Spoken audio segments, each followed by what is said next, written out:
So let us go a little bit more detail about today's talk.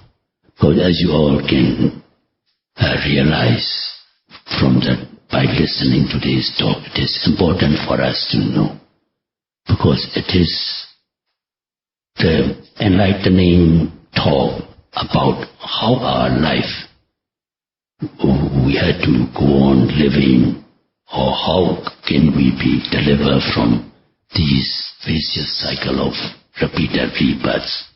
So we must understand these cause and effect relationships very thoroughly, and so let us digest more in detail.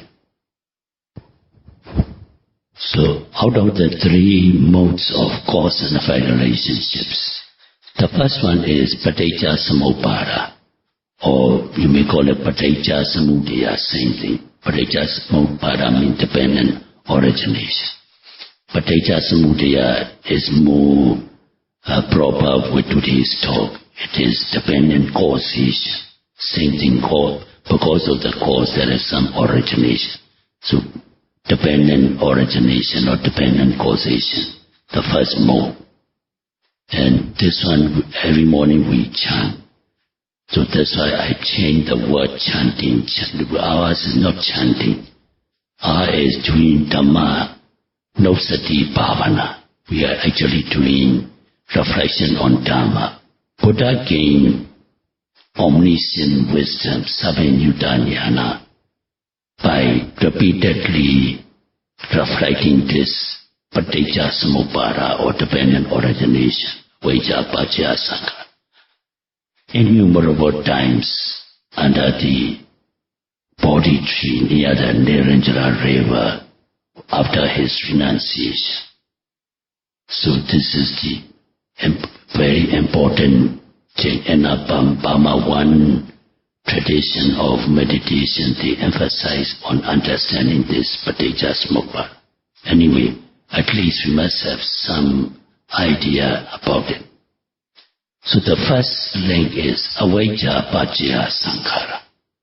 Here, I want to enlighten you a little bit about avijja.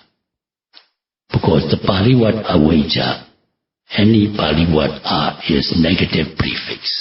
Vijja means wisdom, avijja means no wisdom, meaning ignorance. So the first meaning of avijja is ignorance. The ignorance here, not just ordinary worldly ignorance, like one is ignorant of this fact, or one is ignorant of this person, or this place. It is the ignorance of the Four Noble Truths. Please remember that. Ignorance of the Four Noble Truths. Here, avijja means, the first meaning is. So please remember this much. But first, and the main meaning of the avijja is ignorance of the Four Noble Truths. Four Noble Truths, we oftentimes elaborate it, so here we don't have much time to elaborate. I hope you all understand at least the main essence of Four Noble Truths. The first Noble Truth is the Noble Truth of suffering. The second is Noble Truth of the cause of suffering. The third is the Noble Truth of the cessation of suffering. And the fourth is Noble Truth of the path leading to the cessation of suffering. So these are the Four Noble Truths.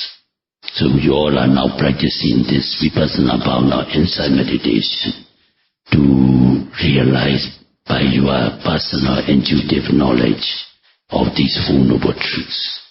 We are trying to transform ourselves from avijja to vijja. So avijja means, please remember that ignorance of Four Noble Truths, the first meaning. Then the second meaning of this is delusion. The first meaning is ignorance, and the second meaning of this is we call delusion. Delusion, as you all know. Here too, in four ways, ordinary worldly persons are deluded. If those who have got no meditational experience or those who have got no knowledge of Sadhama, Buddha's teaching, their mind is deluded in 4 ways. How? What is impermanent, they think it is permanent. What is a nature as nature, this one way of delusion, by ordinary worldly beings who have gone. So when we do this type of meditation, you see everything, the object we are watching, moment by moment it is arising and passing away. Everything is a nature. But don't do a non-meditator or those who don't have no knowledge of Sadhama, Buddha's teaching. They deluded that they are permanent ones, permanent entities. So that is one delusion, is what is a nature, they take it, they conceive or they perceive as nature. Then second delusion is, what is dukkha, they take it as sukha. What is suffering or what is pain, they think it is happiness. So that too is second type of delusion. Our meditators here, when your faculties are well balanced and when your meditation mature, you can see everything arising and passing away, making yourself insecure and disenchanted. If you want to use a softer word, actually we feel aversion to these nama and rupa constantly arising and passing away. You feel insecure and you feel dreadful and harmful. So in fact it is dangerous, and at any moment we can see if what is arising, what is passing away cannot arise again, then that is the time for death. So what is suffering or what is unsatisfactoriness of these nama and rupa? Those who have got no meditational experience or those who have got no knowledge of Sadhama, our Lord Buddha's teaching, they take what is unsatisfactoriness as happiness. This is the second delusion.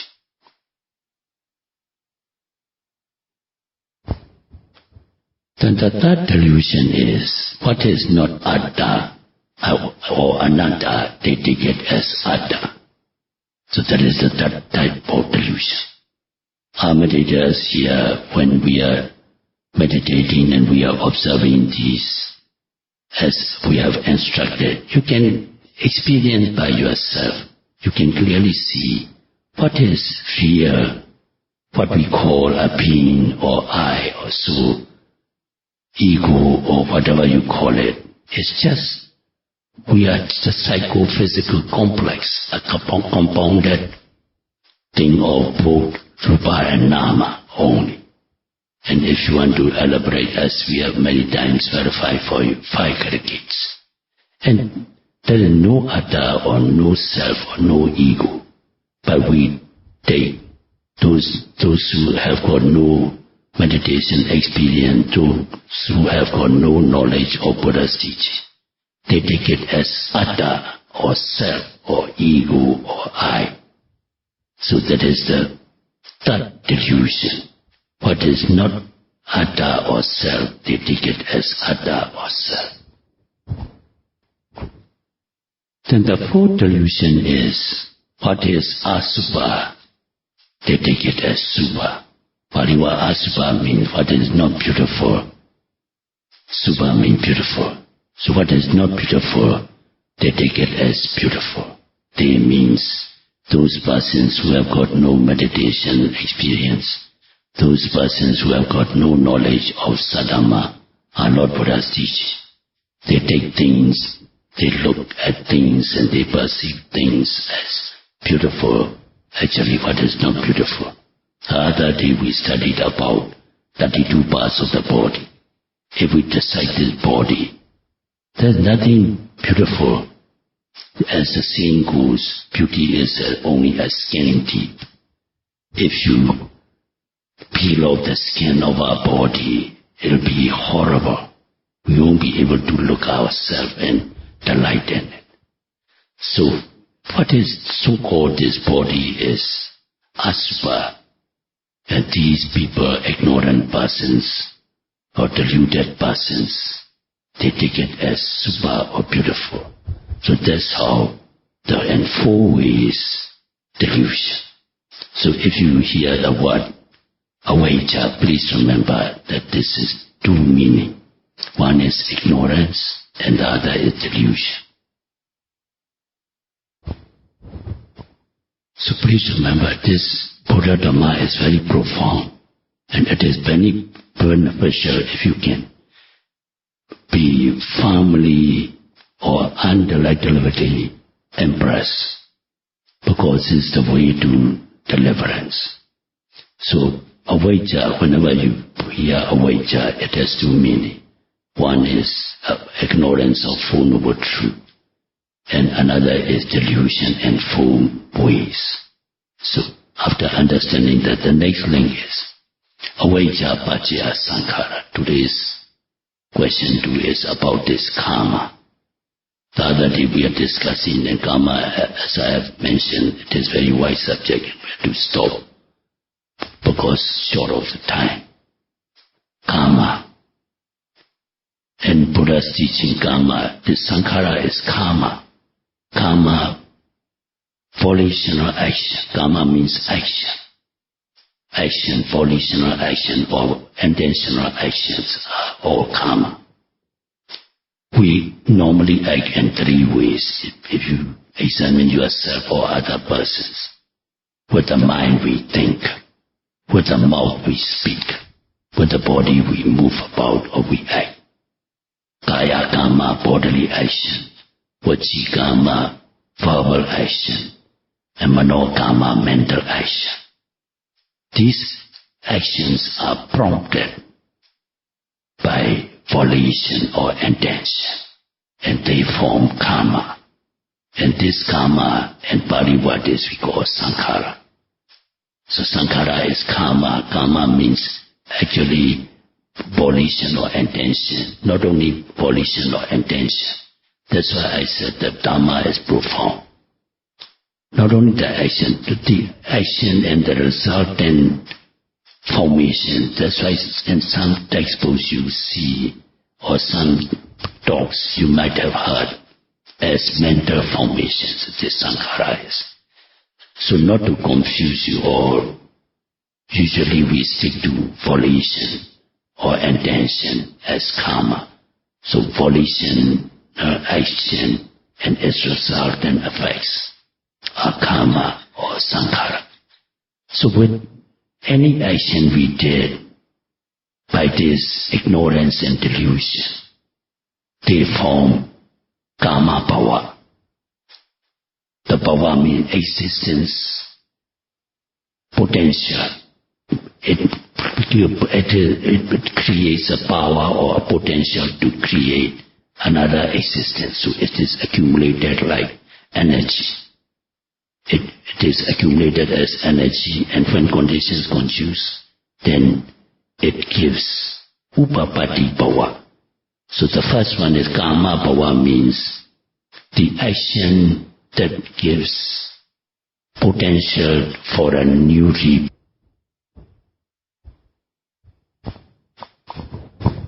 So here you can understand how important our meditation is. It is mindfulness meditation.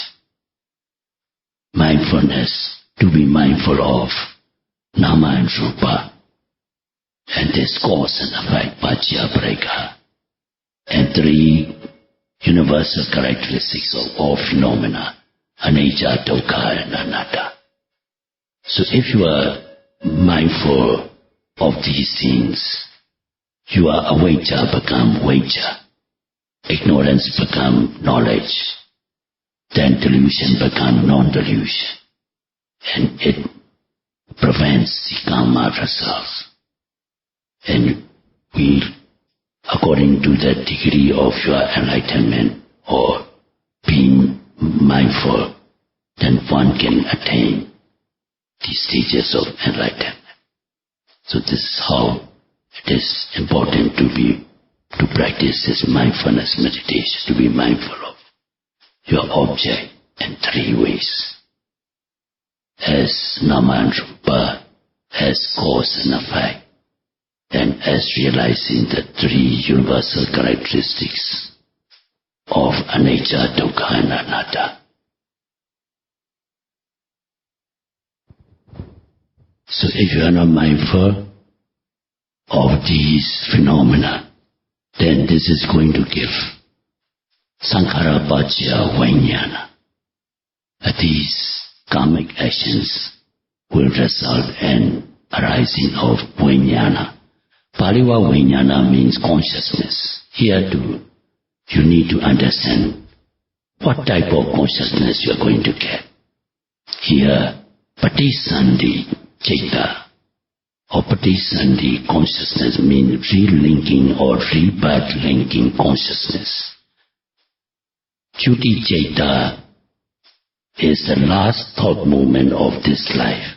And when a person dies, the last movement is called, we call cuti citta. And because of his karma or this sankhara done during this lifetime and the past, this accumulated karmic energy will result in this vijnana. Vijnana, the first vijnana or the first consciousness of the new life is called patisandhi.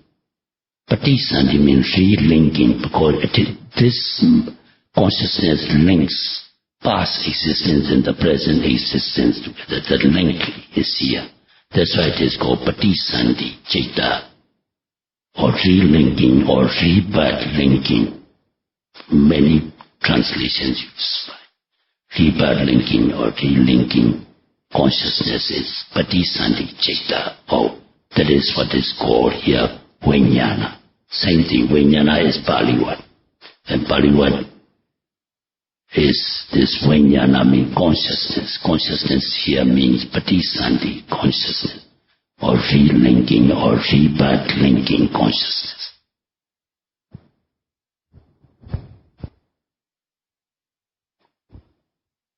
Patisandhi citta or rebirth linking consciousness. Avijja pacaya sankhara, sankhara pacaya vijnana. And because of this rebirth linking consciousness, or patisandhi citta, nama rupa arise, and the mother's womb. Let us stay confined to, because there are beings in this 31 planes of existences, is innumerable beings. What is familiar with us is our own self. So let us refine or confine ourselves with this human rebirth. Vijnana pacaya nama rupa. Nama and rupa, mind and the matter. Here Abhidhamma comes in. Material part of so-called a living being except in asanya satta and Brahma Ram, Rupa Vajra Brahma Ram, and Arupa 4 realms only, and Arupa 4 realms, they have only mental energies, Nama only. And Asanya Satta Ram, only Rupa, no mental aggregates. The rest, all beings have Nama and Rupa, mind and the body. So we all human beings are a composite of this psychophysical complex. The combination of this physical body, material phenomena, and the mental energy. So at the time of conception, due to this karma or sankhara, this vijnana arise.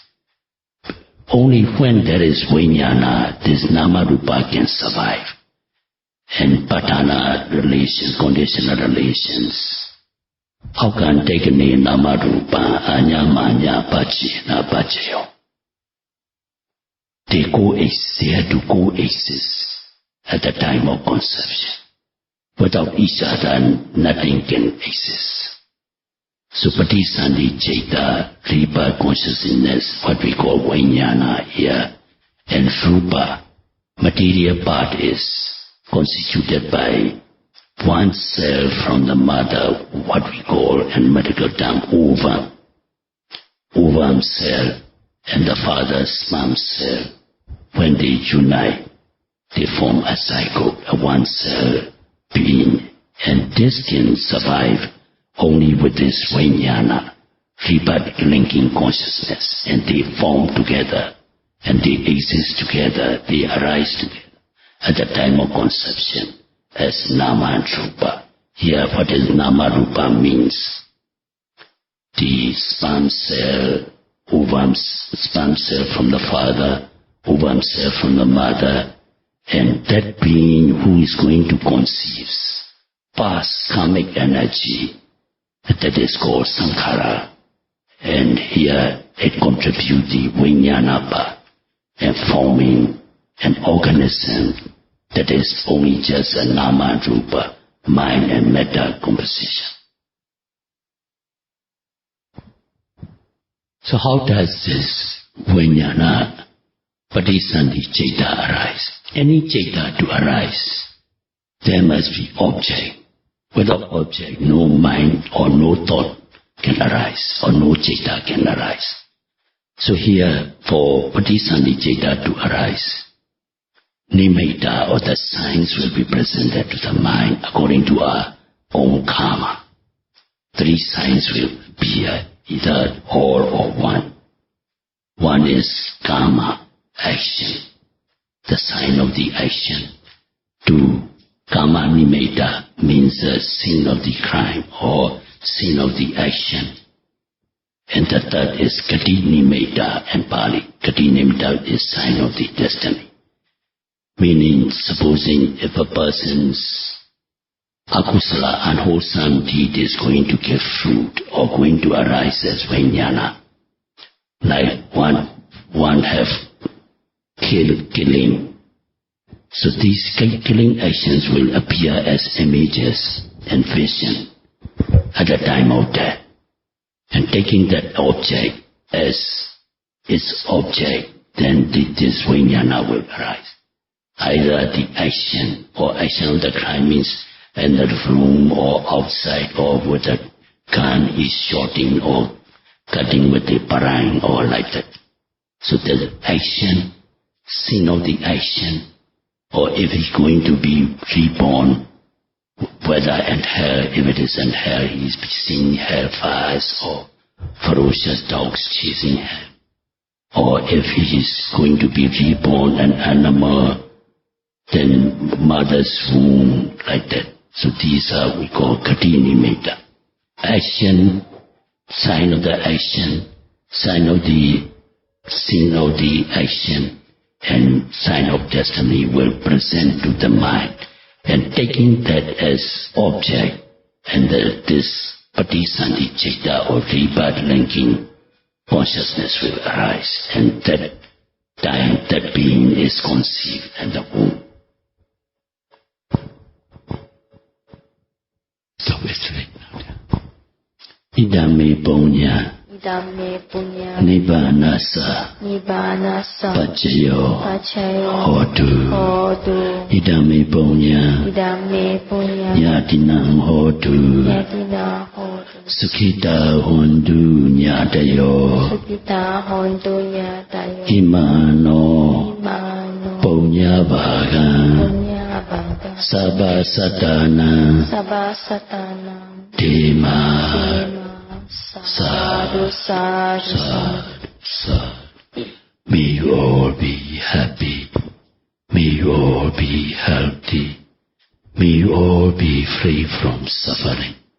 May you all attain eternal peace or nibbana in the shortest possible time. Sadhu, sadhu, sadhu.